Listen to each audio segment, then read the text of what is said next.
Hi friends, అందరికీ welcome to SR truck blog. పొద్దున్న నుంచి వీడియో చేద్దామని చెప్పేసి అనుకుంటున్నా. బట్ పొద్దున్న నుంచి బీభత్సమైన వర్షం కారణంగా చేయలేకపోయాను. ఇక్కడ అక్కడ లోడింగ్ పాయింట్ దగ్గర ఉన్నట్లు ఇక్కడ అలాంటివి ఏమీ లేవు. హెల్మెట్ కానీ షూస్ కానీ అలాంటివి ఏమీ పెట్టలేదు. బట్ ఏంటంటే ఇక్కడ లోపలికి వీడియో మాత్రం అలౌ చేయట్లేదు. ఇప్పుడు మనం అన్లోడింగ్ అయితే అయిపోయింది. మనం లోడింగ్ పాయింట్ దగ్గరికి వెళ్ళాలి. లోడింగ్ వచ్చేసి పూరి రోడ్లో ఉన్న చందన్పూర్ దగ్గర నుంచి లోడింగ్ ఉంది. అక్కడ నుంచి లోడింగ్ పాయింట్ దగ్గరికి అయితే వెళ్ళాలి. లోడింగ్ పాయింట్ దగ్గరికి వెళ్ళిన తర్వాత రేపు పూరి దగ్గరలో ఉన్నాం. పూరి అంటే నాకు చాలా ఇష్టం. పూరి జగన్నాథుడు అంటే నాకు చాలా ఇష్టం. రేపు వెళ్ళడానికి చాలా వరకు ట్రై చేస్తా. ఇప్పుడైతే అద్దాలు తుడుచుకొని బయలుదేరడం అయితే జరుగుతుంది. బయలుదేరాలి. ఇప్పుడు 10:30 వరకు నో ఎంట్రీ అంటున్నారు. నో ఎంట్రీ అయిపోతుంది. నో ఎంట్రీ అయిపోగానే బయలుదేరేసి ఇప్పుడు పూరి రోడ్లో ఉన్న చందన్పూర్ దగ్గరికి అయితే వెళ్ళాలి.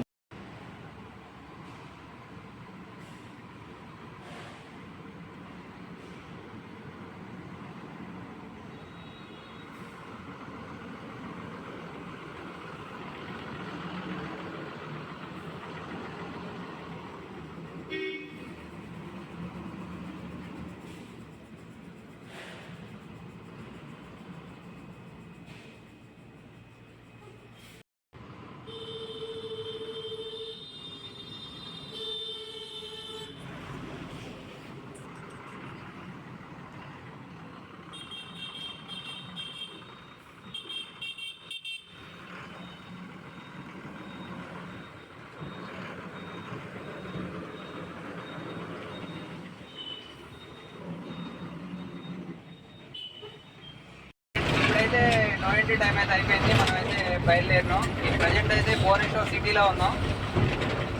సిటీ మొత్తం నో ఎంట్రీ అనమాట. 10:30 తర్వాత అయితే వదిలిపెడతారు. ముందైతే వదిలిపెట్టరు. ఐటీ కంపెనీలు ఇవన్నీ కూడా ఈ ఏరియాలో బాగా ఐటీ ఏరియా అనమాట ఇది. అందుకనే 10:30 వరకు ఉంటుంది. లేదంటే 9-9:30 ఆ టైంలో వదిలిపెడతారు ఎక్కడైనా సరే. ఈ ఏరియా ఏంటంటే ఐటీ కంపెనీల ఏరియా. ఐటీ మొత్తం ఈ ఏరియాలోనే ఉంటుందన్నమాట. చూసారుగా ఫ్రెండ్స్, ఇది వచ్చేసి అసెంబ్లీ అనమాట. భువనేశ్వర్ రాజధాని కాబట్టి, మన ఒడిశాకి రాజధాని కాబట్టి అసెంబ్లీ అనమాట. ఇది అద్భుతంగా ఉంది. హైదరాబాద్ లాగే చాలా చక్కగా కట్టుకున్నారు అనమాట. సూపర్ ఉంది. రోడ్లోకి వచ్చేసినాం. కానీ ఒకటే టెన్షన్ ఏంటంటే ప్రస్తుతానికి ఈ రోడ్లో అసలు బండ్లు నైట్ ట్రైన్ జర్నీ అస్సలు డేంజర్, చాలా డేంజర్ అంటే డేంజరు. ఎందుకంటే మన ఆంధ్ర లారీలు కానీ చూసారంటే ఖచ్చితంగా బైక్లు వేసుకొని రావడం, దొంగల భయం ఎక్కువ అనమాట. దొంగలు వచ్చేసి బండ్లకు ఎదురుగా అడ్డం పెట్టడం, లారీకి అడ్డం పెట్టడం, డ్రైవర్ల దగ్గర డబ్బులు తీసుకోవడం. డబ్బులు ఉంటే డబ్బులు తీసుకుంటారు, లేదంటే ఫోన్లు లాగేసుకుంటారు. అవి ఇవి లేవు అన్నారంటే కొట్టేసి వెళ్ళిపోతారు. అట్లా చిటికాగా చేస్తూ ఉంటారు అనమాట. అందుకనే భయం వేస్తుంది. ప్రజెంట్ అయితే ప్రస్తుతానికైతే ఈ రోడ్డుకి అయితే తిరిగాము. చూడాలి ముందు ఏం జరిగిందో.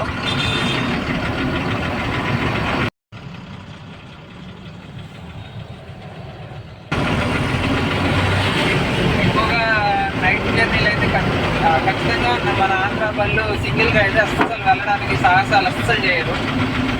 కానీ నేను సాహసం చేస్తున్నా. చూడాలి. ఎందుకంటే మార్నింగ్ టైంలో మనం వెళ్ళడానికి నో ఎంట్రీ టైము. కానీ నైట్ టైమే వెళ్ళాలి. తప్పదు కూడా. తప్పకుండా వెళ్ళాల్సి వస్తుంది కాబట్టి డేర్ చేస్తున్నా. చూడాలి ఏం జరిగిందో. ఇలా బైకులు తీసుకొని అడ్డం పెట్టడం అలాంటివి చేస్తూ ఉంటారు. చూడాలి ఏం జరిగిందో. 52 కిలోమీటర్లు ఉందంట పూరి. మనం ఒక 10 కిలోమీటర్స్ ముందు ఆగిపోతాం చందన్పూర్ అని చెప్పేసి. చూడాలి ఏం జరిగిందో ముందు.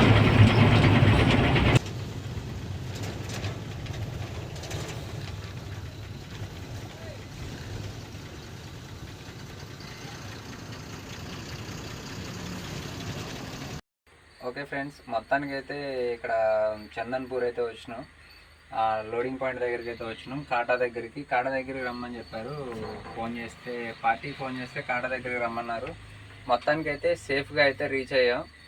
ఒకప్పుడు దొంగలు బెడదుండేది, కానీ ఇప్పుడైతే కొంచెం పర్లేదు అనిపించింది. కొంచెం మనం ఎర్లీగా వచ్చాం కాబట్టి కొంచెం బెడద లేకుండా ఏం లేకుండా కొంచెం బాగానే అనిపించింది. రోడ్డు కూడా కొంచెం బాగా పోసారు. ఈ మన పూరి రోడ్డు కాబట్టి పూరి వెళ్ళడానికి రోడ్డు పోసారు. బాగుంది రోడ్డు అయితే మొత్తానికి. ఒకప్పుడు దొంగల బెడద ఉండేది కానీ ఇప్పుడు దొంగల బెడద కొంచెం తగ్గినట్టుంది. వీళ్ళకి కూడా పనికి ఆహార పథకం కింద పని కల్పించినట్టున్నారు. అందుకనే ఎవడు కూడా అటాక్ అయితే చేయలేదు. బట్ ఇప్పుడైతే ఇక్కడ పెట్టుకొని పడుకోమని చెప్పారు. రేపు పొద్దున వచ్చేసి లోడింగ్ చేస్తా అని చెప్పారు.